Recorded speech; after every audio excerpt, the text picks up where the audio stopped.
नमो बुद्धाय। Hello दोस्तों, मेरा नाम है जयप्रकाश और आप सुन रहे हैं डस्टनी। आज हम धम्मपद की पहली गाथा का विश्लेषण करेंगे। मन सभी प्रवृत्तियों का पुरोगामी है। मन उनका प्रधान है, वे मनोमय है।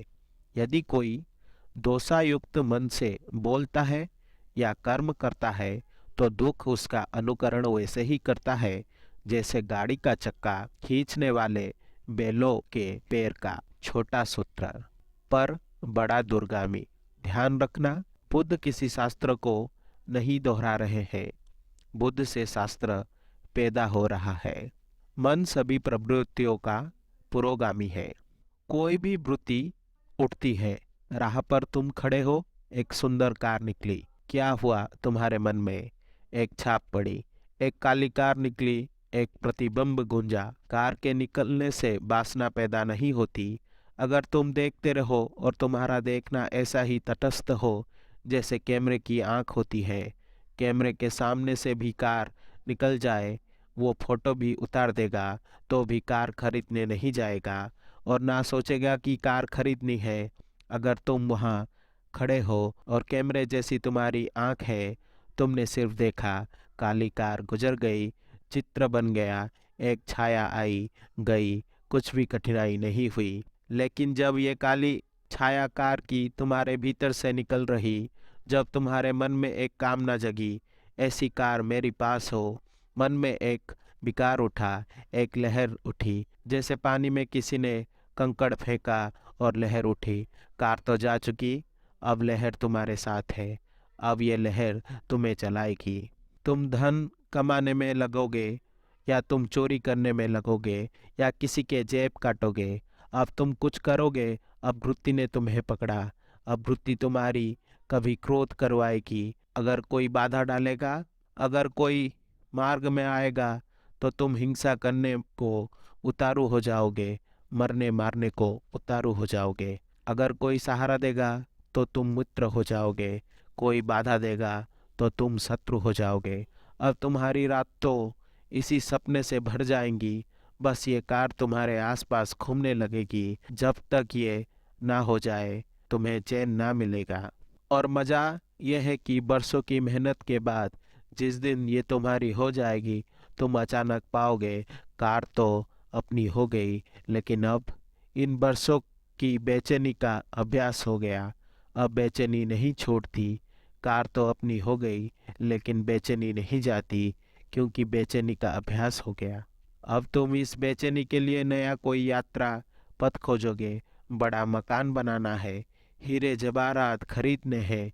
अब तुम कुछ और करोगे, क्योंकि अब बेचैनी तुम्हारी आदत हो गई। और अब इस बेचैनी का तुम क्या करोगे?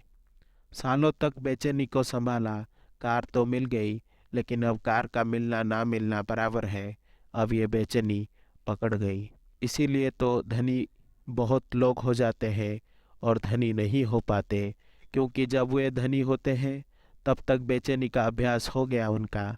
जब तक धनी हुए तब तक चैन से ना रह सके। सोचा कि जब धनी हो जाएंगे तब चैन से रह लेंगे, लेकिन चैन कोई इतनी आसान बात है? अगर बेचैनी का अभ्यास घना हो गया तो धनी तो तुम हो जाओगे, बेचैनी कहाँ जाएगी? तब और धनी होने की दौड़ लगती है और मन कहता है और धनी हो जाओ। फिर लेकिन सारा जाल मन का है। बुद्ध ने अपनी एक एक वृत्ति को जांचा और पाया कि वृत्ति मन के सरोवर में उठी लहरें हैं। वृत्ति का मतलब ही लहर होता है। वह मन का कंप जाना है। अगर मन निष्कंप रह पाए तो कोई वृत्ति पैदा नहीं होती। अगर मन कंप गया तो वृत्ति पैदा हो जाती है। फिर कोई फर्क नहीं पड़ता किस चीज से कंपता है। आज से 2500 साल पहले बुद्ध के समय में कार तो नहीं थी, तो कई नासमझ समझते हैं कि तब बड़ी शांति थी, क्योंकि कार नहीं थी तो कार की चिंता पैदा नहीं हो सकती थी। हवाई जहाज नहीं था तो हवाई जहाज खरीदना है, इसकी चिंता तो पैदा नहीं हो सकती थी। लेकिन तुम गलती में हो। चिंताएं इतनी ही थी क्योंकि किसी के पास शानदार बैलगाड़ी थी, बग्गी थी, ये चिंता पैदा करवाती थी। किसी के पास शानदार घोड़ा था, ये चिंता पैदा करवाता था। चिंता के लिए विषय से कोई फर्क नहीं पड़ता। तुम लहर सरोवर में उठाने के लिए एक कंकड़ फेंको या कोहिनूर हीरा फेंको, इससे कोई फर्क नहीं पड़ता। कोहिनूर हीरा भी वृत्ति उठाता है, साधारण कंकड़ भी उतना ही वृत्ति उठाता है, उतना ही लहर उठाता है। पानी फिक्र नहीं करता कि तुमने कोहिनूर फेंका कि कंकड़ फेंका, कुछ फेंका, बस इतना काफी है। मन ने कुछ भी फेंका, उपद्रव शुरू हुआ। मन सभी प्रवृत्तियों का पुरोगामी है, मन उसका प्रधान है, वह मनोवय है। यदि कोई दोषायुक्त मन से बोलता है या कर्म करता है तो दुख उसका अनुसरण वैसे ही करता है जैसे बैलगाड़ी का चक्का खींचने वाले बैलों के पैर का। बुद्ध ने एक सूत्र पाया, जीवन में दुख है, हम भी जीवन में दुखी हैं, और जब हमें दुख पकड़ता है तो हम पूछते हैं किसने दुख पैदा किया, कौन मेरा दुख पैदा कर रहा है? पत्नी, पति, बेटा, बाप, मित्र, समाज। कौन मेरा दुख पैदा कर रहा है? आर्थिक व्यवस्था, सामाजिक ढांचा। कौन मेरा दुख पैदा कर रहा है?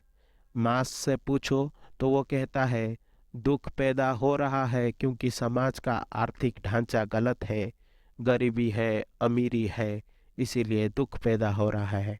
फ्रायड से पूछो तो वो कहता है दुख इसीलिए पैदा हो रहा है कि मनुष्य को अगर उसकी वृत्तियों के प्रति पूरा खुला छोड़ दिया जाए, जो वो जंगली जानवर जैसा हो जाता है, दुख पैदा होगा उससे। सभ्यता नष्ट हो जाएगी। अगर उसे समझाया, बुझाया जाए, तैयार किया जाए, परिष्कृत किया जाए तो दमन हो जाता है।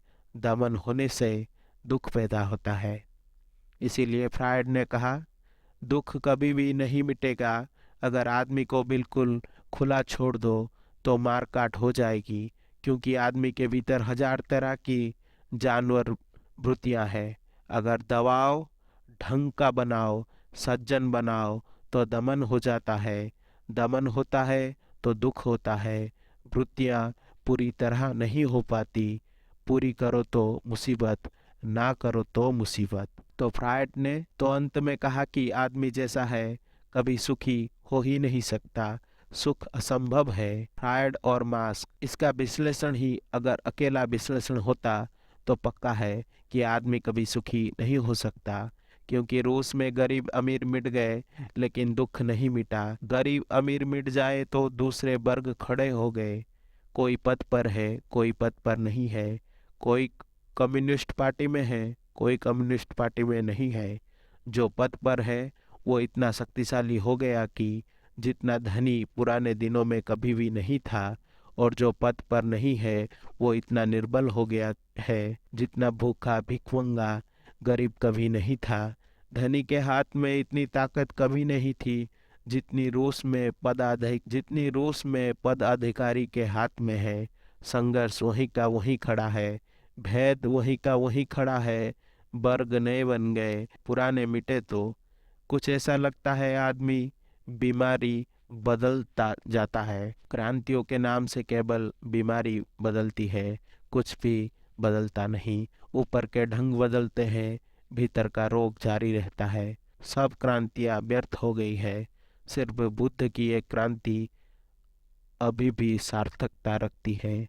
बुद्ध कहते हैं तुम्हारे मन में ही कारण है, बाहर खोजने गए पहला कदम ही गलत पड़ गया।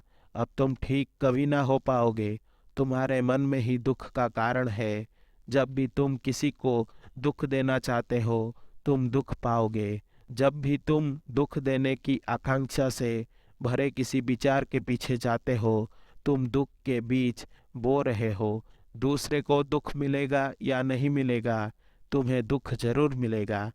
तुम अगर आज दुख पा रहे हो तो बुद्ध कहते हैं कल बोए बीज का फल है, और अगर कल तुम चाहते हो दुख ना पाओ तो आज कृपा करना, आज बीज मत बोना। अगर आपको मेरी वीडियो पसंद आई तो इसे लाइक करें और शेयर करें, और ऐसे वीडियोस देखने के लिए मेरे चैनल को सब्सक्राइब करें।